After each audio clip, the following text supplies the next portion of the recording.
सोई रूप सब संत जे निज रूप को प्राप्त हैं, अजहू वही रहन बंदो शीश झुकाए तिन। श्री विशाल साहब कहते हैं सोई रूप सब संत, वही रूप सब संत है। कबीर रूप सब संत है। जैसे कबीर निर्मल, वैसे जो निर्मल है वही कबीर है। कबीर कोई एक व्यक्ति में सीमित करने की जरूरत नहीं है।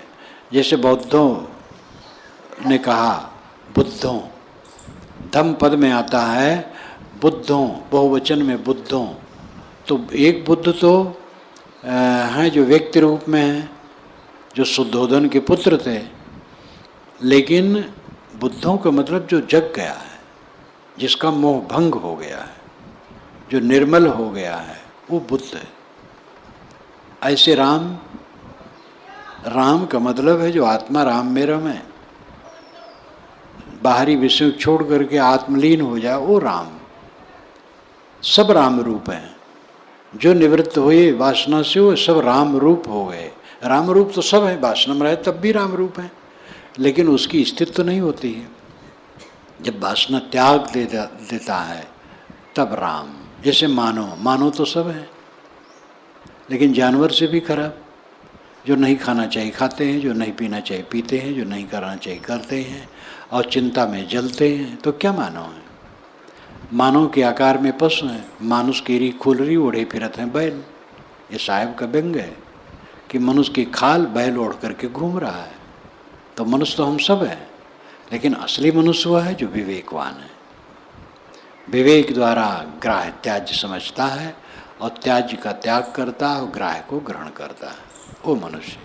ऐसे राम रूप तो सब है, लेकिन राम वह है जो विषय वासना मोह माया को जीत करके अंतर्मुख हो गया है।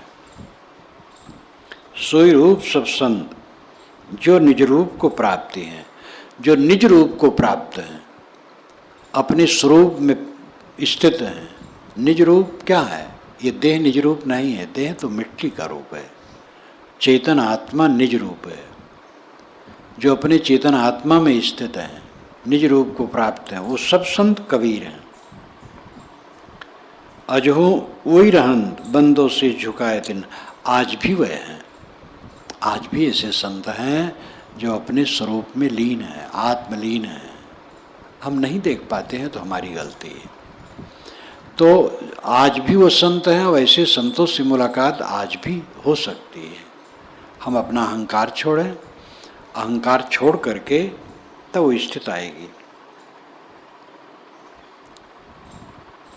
बंदों शीश झुकाए तिन, इन सब को मैं सिर झुका करके वंदना करता हूँ। करो बोध प्रकाश विषय विराग दिल में बसे, यही सदा मही आस पार हो गही के चरण। करो बोध प्रकाश, हे संत हे गुरु, हमारे में बोध का प्रकाश कीजिए। बोध सच्ची समझ,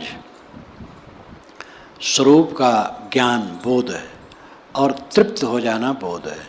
तृप्त रहना, कभी अतृप्त न होना। जो भोजन मिले तृप्त, कोई शिकायत नहीं। जो वस्त्र मिले तृप्त, जो निवास मिले तृप्त, सम्मान मिले तृप्त, अपमान मिले तृप्त, आदर मिले तृप्त, निरादर मिले तृप्त, लाभ मिले तृप्त, हानि मिले तृप्त, सब समय तृप्त। ये विवेक से होगा, चीज से नहीं होगा। चीज से तो बड़े बड़े लोग अतृप्त हो करके मर गए। बड़े बड़े सम्राट, बड़े बड़े पूंजीपति अतृप्त ही में मरते हैं। तृप्त बोध से, ज्ञान से होता है। तो एक तृप्ति का अर्थ है आत्मबोध, और दूसरा तृप्ति का अर्थ होता है आत्म तृप्ति। बोध का अर्थ होता है तृप्ति। बोध हो गया, तृप्त हो गया। बोध ज्ञान और बोध तृप्ति। तृप्ति ही ज्ञान का मतलब है। तृप्त नहीं हुआ, संतुष्ट नहीं हुआ, जिसके जीवन में अखंड संतोष नहीं है, वो क्या सम्राट हो सकता है? सम्राट वह है जिसके जीवन में अखंड संतोष है। अजहू वही रहंत बंदों से झुकाए तिन, आज भी वो हैं। करो बोध प्रकाश विषय विराग दिल में बसे।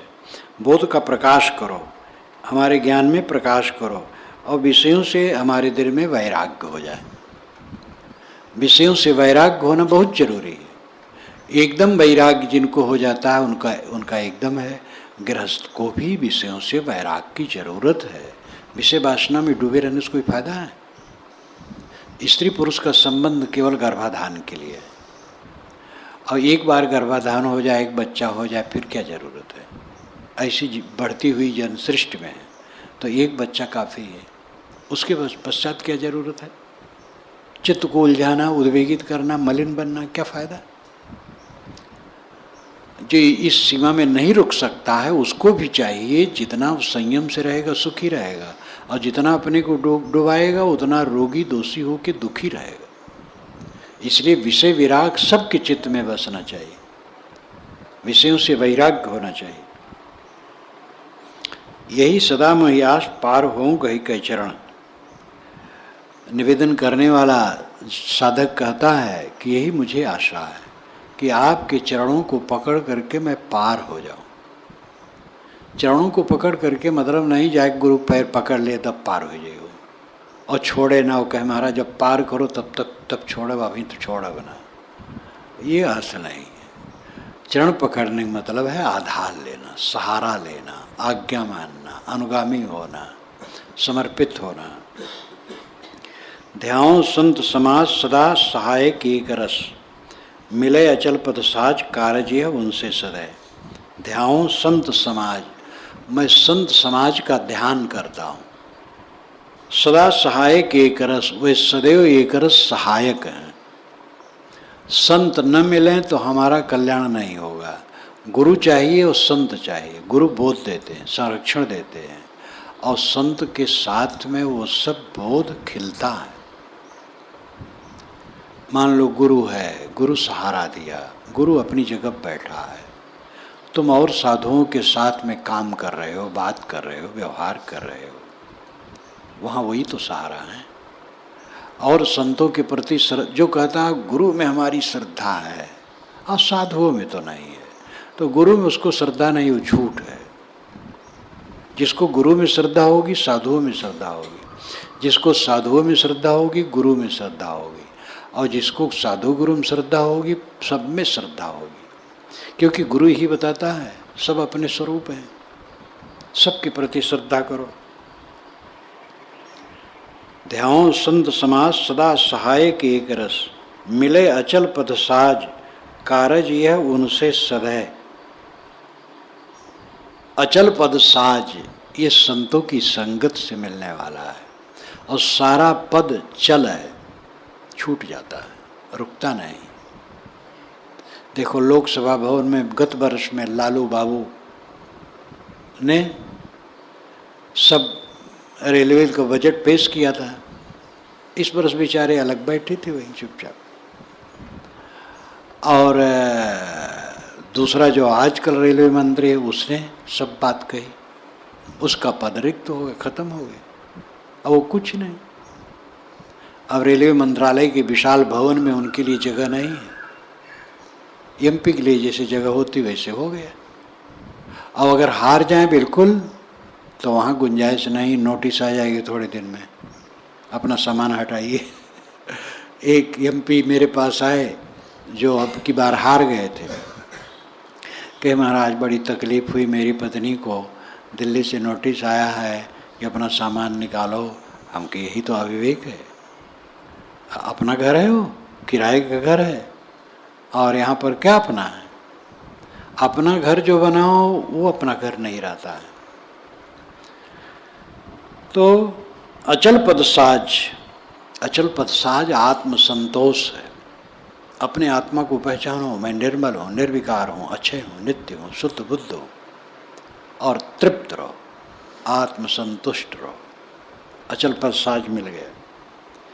कारज यह उनसे सदै, ये कार्य किससे सधेगा?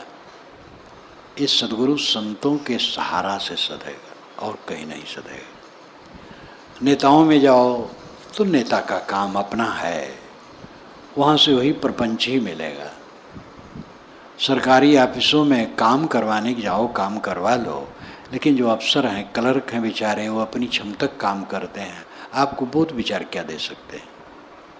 किसानों से, डॉक्टरों से, वकीलों से, सबका अपना अपना महत्व है। लेकिन वहाँ बोध नहीं मिलेगा। बोध वहाँ से मिलेगा जो बोध का काम करता हो, चाहे वो गृहस्थ हो चाहे विरक्त हो। गृहस्थी में रहते कोई हो, बोध विचार में चलता हो, तो वहाँ से प्रकाश मिलेगा, और विरक्त है उससे तो मिलेगा ही। तो जो सत्संगी हैं, साधना परायण हैं, आत्मपरायण हैं, वहाँ से प्रकाश मिलेगा। कारज ये उनसे सदै घोर रात्रि अज्ञान नहीं जानत क्या करन मोहि, चिंता शोक दहान इदुत भटकत कष्ट में। अज्ञान की घोर रात्रि है, ऐसी रात्रि भादों की रात्र अंधियारी जिसमें हाथ पसारा न सूझे, वैसे अज्ञान की घोर रात्रि है। क्रोध उठता है, काम उठता है, मोह उठता है, लोभ उठता है, चिंताएं उठती हैं, उद्वेग उठते हैं, प्रतिक्रियाएं उठती हैं। ये सब रजनीचर हैं, रात में विचरने वाले हिंसकी जंतु हैं जो अविद्या के अंधकार में विचरते हैं और उनसे हम नोचे जा रहे हैं। घोर रात्रि अज्ञान नहीं जानत क्या करन मोहि, मुझे ये समझ नहीं कि मुझे क्या करना चाहिए, भटक रहा हूं। चिंता शोक दहान इधर भटकत कष्ट में, चिंता और शोक में जल रहा हूं, इधर उधर कष्ट में भटक रहा हूं, कहीं शांति नहीं मिल रही है। धरो चरण में माथ गुरु रघुबर उर्मे बसे, दय असमय में साथ पार की हो भव सिंधु से। श्री विशाल साहब ने पहले कबीर साहब की स्मृति में वंदना की, उसके पश्चात सभी संतों की वंदना की, और उसके पश्चात वे अपने बोधदाता गुरु की याद करते हैं।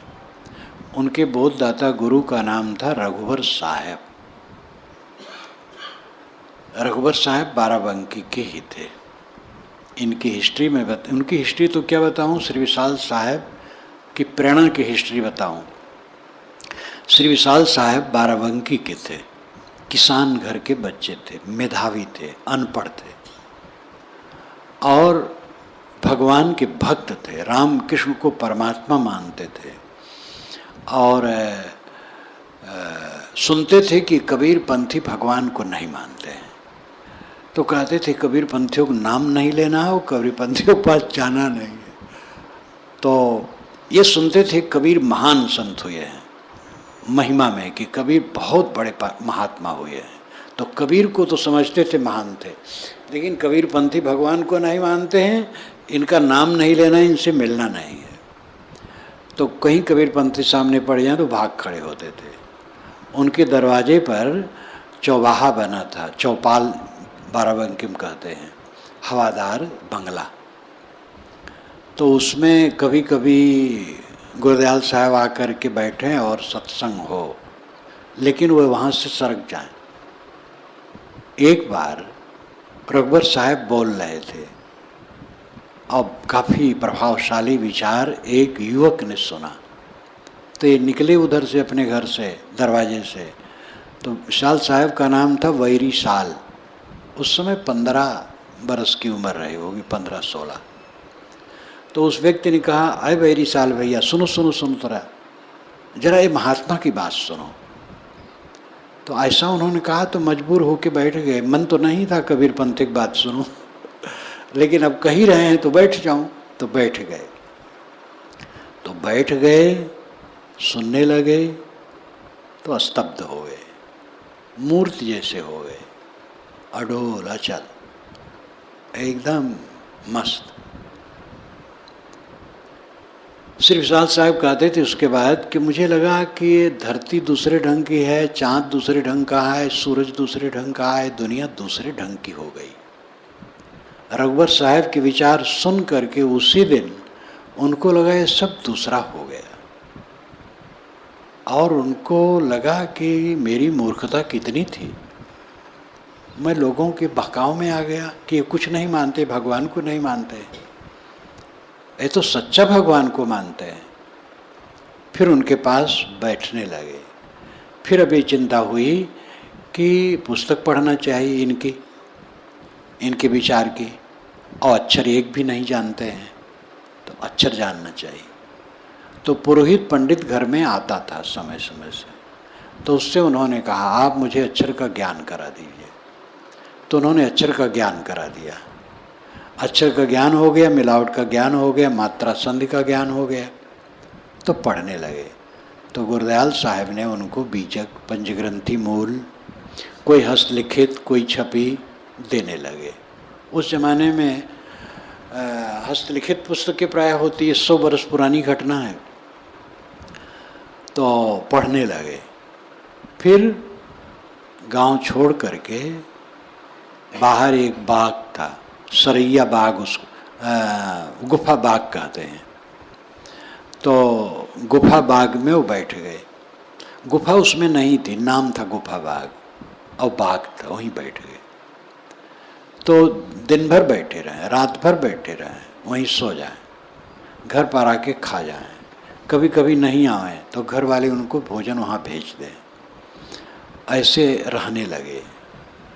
फिर श्री विशाल साहब गुरदयाल साहब का और संपर्क करते गए। हैं? हाँ, रघुबर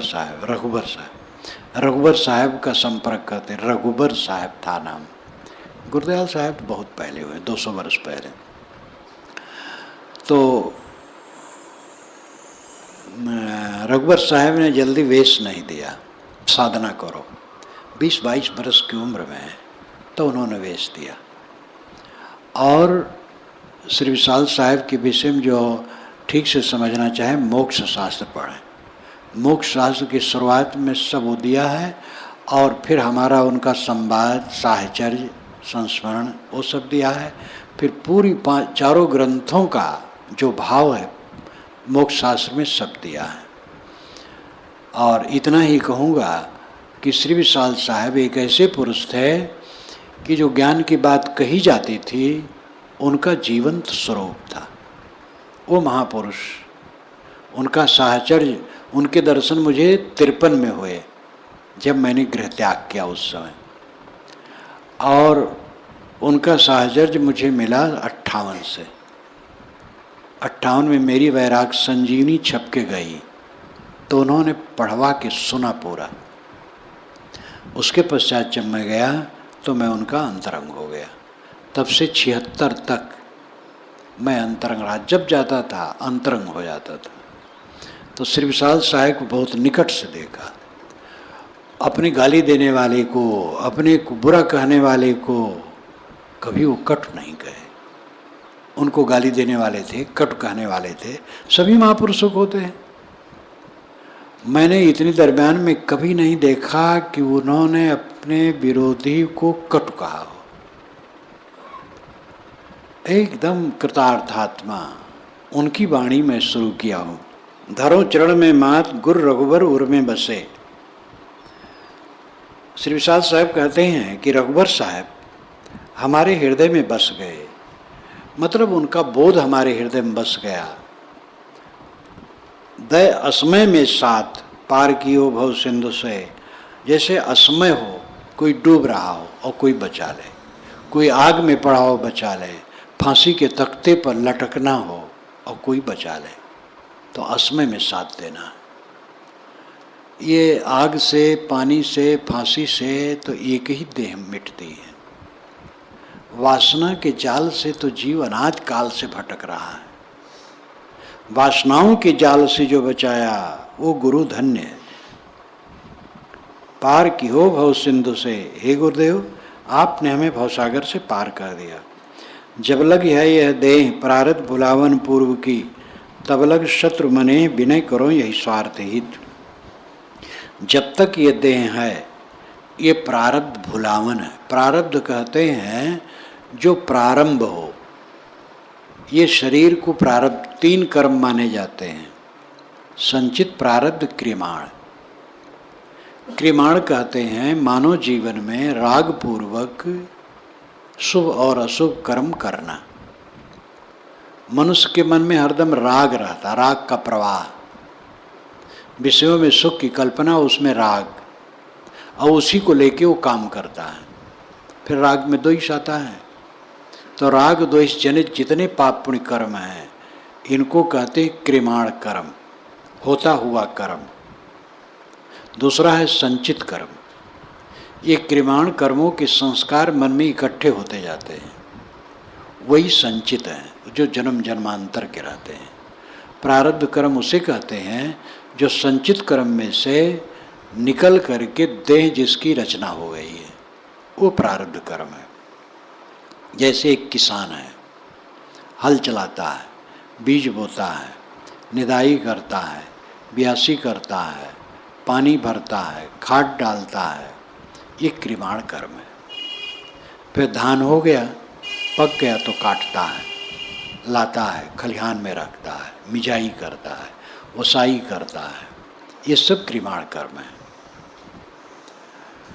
ला करके कोठी में रख दिया और उसमें से 10 मन धान निकाल करके अलग रख लिया, उसको कूट कूट करके खाना है। बाकी धान स्टॉक में जमा कर दिया।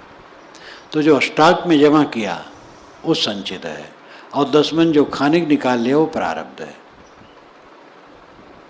जो किसान काम करता वो क्रिमाण है, और धान जो संग्रह, अन्न जो संग्रह कर लिया वो संचित है, और जो खाने के लिए रख लिया वो प्रारब्ध है।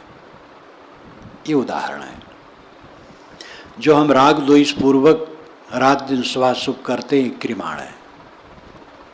इन्हीं कर्मों का समुच्चय संचित है, और जितने कर्मों से शरीर का निर्माण हो गया है वो प्रारब्ध है।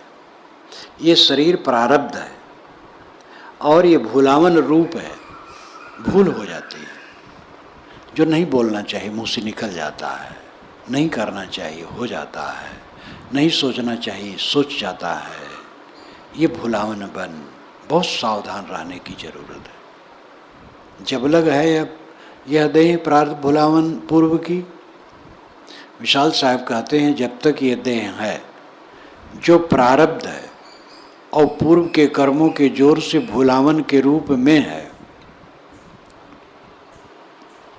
तब लग शत्रु मने, तब तक मन शत्रु है। विनय करो यही स्वार्थित। इस अपने स्वार्थ के लिए मैं आपका विनय करता हूँ कि मैं कहीं भटक न जाऊँ। भटक जाना, अन्य कामों में भी लोग भटक जाते हैं, प्रमाद में पड़ जाते हैं। खेती का काम ठीक से नहीं करते, व्यापार ठीक से नहीं करते, नौकरी का काम ठीक से नहीं करते, भटक जाते हैं। तो कितने लोग नौकरी से बर्खास्त हो जाते हैं, व्यापार बैठ जाता है, खेती बैठ जाती है। कल्याण के काम में लगे, ठीक से नहीं कर पाए तो बेकार हो जाएगा। इसलिए भटकाव हर जगह है। यहाँ बात कल्याण की है। कल्याण मार्ग में भटकाव है प्रलोभन, अहंकार। जब साधक कुछ आगे बढ़ता है तो उसके कुछ ज्ञान हो जाता है, मोटे दुर्गुण मिट जाते हैं और साधारण सद्गुण आ जाते हैं, इतने में अहंकार हो जाता है, समझता मैं स्वयं गुरु हूँ, और भटक जाता है। फिर उसका पतन है। ये कोई नीचे बिल्कुल गिर गया, कोई नीचे नहीं गिरा, बीच ही में वो लटका रहा, उसको संतोष नहीं हो सकता है। संतोष का एक ही आधार है, भक्ति। भक्ति के आधार में ज्ञान वैराग दोनों स्थिर रहेंगे। भक्ति छोड़ देने पर ज्ञान वैराग का कोई ठिकाना नहीं रहेगा। कर इच्छा निर्मूल, शिक्षा आपके ज्ञान बल, महाअधेरी भूल जीव ही यह रोग बढ़। शिक्षा आपके ज्ञान बल, आपके ज्ञान की शिक्षा के बल से कर इच्छा निर्मूल, मैं अपनी इच्छा को निर्मूल कर दूं, जड़ से उखाड़ दूं। आपका जो ज्ञान मुझे मिला उसके जोर से मैं अपनी सांसारिक इच्छाओं को उखाड़ फेंकूं। ये सांसारिक इच्छाएं ही मुझे जलाती बिला वजह। व्यवहारिक लोगों को अपना काम करना चाहिए, इच्छा नहीं करना चाहिए। खेती काम करो, व्यापार काम करो, सर्विस का काम करो, जहाँ काम करते हो काम करो, इच्छा न करो। काम करोगे जो मिले उसमें संतोष रखो, इच्छा करोगे तो जलोगे, क्योंकि इच्छा कोई सीमा नहीं है। महाअधेरी भूल जीव हृदय या रोग बढ़। ये महाअधेरी भूल है। इच्छा महाअधिकारी है और महाभूल है। जीव ही है रोग बढ़, जीव के हृदय में बहुत बड़ा रोग है, सांसारिक इच्छाएं। यही एक अभिलाष रण चढ़ जीतों ताहि को, नहीं हिचों सुख त्रास मेरे बल से वह बली। एक ही अभिलाषा मेरी है, रण चढ़ जीतों ताहि को, रण में चढ़ करके इच्छा को मैं जीत लूं। इच्छा हमारा दुश्मन है, उसको जीत लो, इच्छा रहित हो जाओ। आप एक दिन संकल्प कर लो, आज मैं कोई इच्छा नहीं करूंगा। एक दिन का आनंद देखोगे कितना बड़ा होगा।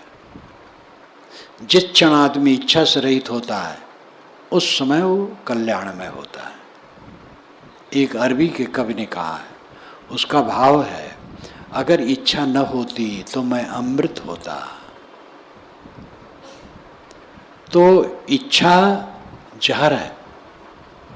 इसीलिए इसमें एक प्रकरण है, इच्छा परीक्षा, और उसके आगे है जगत जहर। जगत जहर है। जगत जहर का मतलब है जागतिक कामनाएं विष हैं।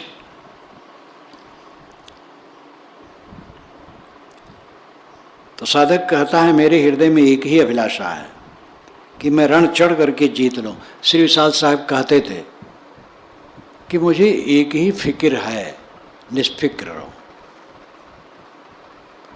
लाओ त्से यही कहते हैं, कबीर यही कहते हैं, पहुंचे हुए संत यही कहते हैं। किसमें आपकी सुबस्ता है? किसी चीज़ में सुबस्ता है? शरीर गल रहा है, प्राणी पदार्थ बिखर रहे हैं, सब चीज़ टूटे ही फूटे ही है। किस पर सुबस्ता है? और एक दिन धक्क से सांस निकल जाएगी, सब जहाँ का तहाँ रह जाई हैं, तन पिजरा नहीं है, काम पंछी उड़ जाई हैं। किस पर सुबस्ता है? एक बात पर सुबस्ता है, इच्छा रहित रहना, अहंकार शून्य रहना। इसी में परमानंद है। और इच्छा और अहंकार से रहित रह के जो काम करोगे सब आनंदमय रहेगा, चाहे जो काम हो। जीवन में तो काम है, मोटा काम करना है, व्यवहार का काम करना है, प्रपंची काम करना है, क्योंकि शरीर प्रपंच है। उसमें भी इच्छा कामना को जीत करके काम करोगे तो आप हर जगह सफल होगे। विनम्र रहोगे, झुक जाओगे तो सफल होगे, अकड़ जाओगे तो निष्फल हो जाओगे। कामना वाले रहोगे तो निष्फल हो जाओगे, निष्काम रहोगे तो सफल हो जाओगे।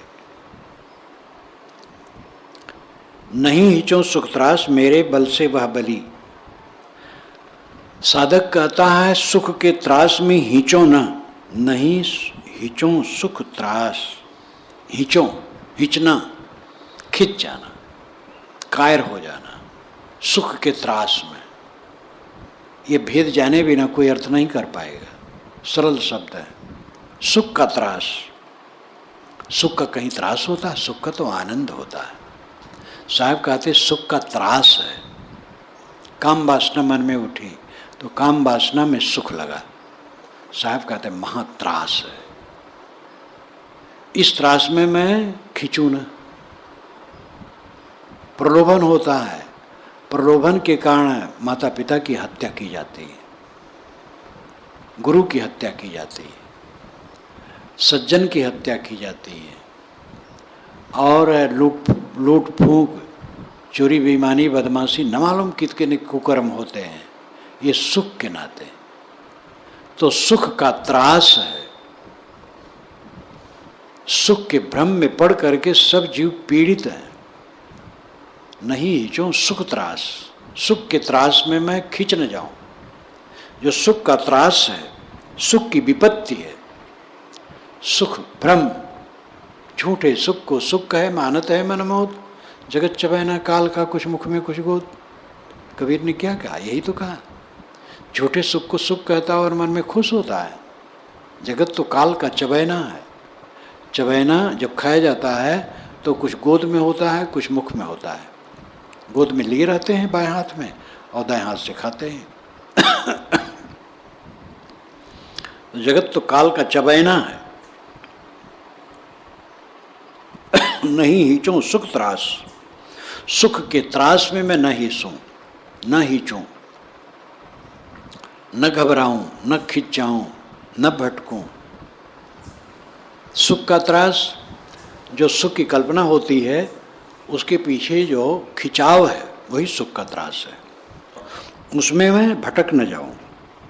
मेरे बल से वह बली, मेरे बल से वह बली है। इच्छा बलवान कैसे बनती? जब मैं उसमें कूक भरता हूँ। जब इच्छा छोड़ देता हूँ वो निर्बल हो जाती है। एक लड़का एक लड़की से मोह करता है, प्रबल इच्छा है, बिल्कुल वो मिल जाए, प्रबल इच्छा, चाहे सब जाए, माता पिता धन दौलत सब जाए, लेकिन वो युवती मिल जाए, प्रबल इच्छा है। अब लगता है कि मैं निर्बल हूँ और ये हुआ न हुआ तो मर जाऊँगा। कई लोग मरते हैं, बहुत मरते हैं, अखबार पढ़ने वाले तो जानते हैं। आजकल तो और, क्योंकि बहुत तेज जीवन हो गया है। लेकिन इतने में पता चला कि वो लड़की एक दूसरे लड़के से मोहब्बत करती है, तब फिर लगता बेकार है, तो वो टूट जाता है मन। उसको सुनने देखने का मन नहीं होता, बात करने का मन नहीं होता। इसी इलाहाबाद में एक युवती से एक कॉलेज का युवक प्रेम करना चाहता था, फिर दूसरा उससे प्रेम कर लिया और दूसरे के साथ वो हो गई, तो बहुमंजिले से कूद करके वो मर गया।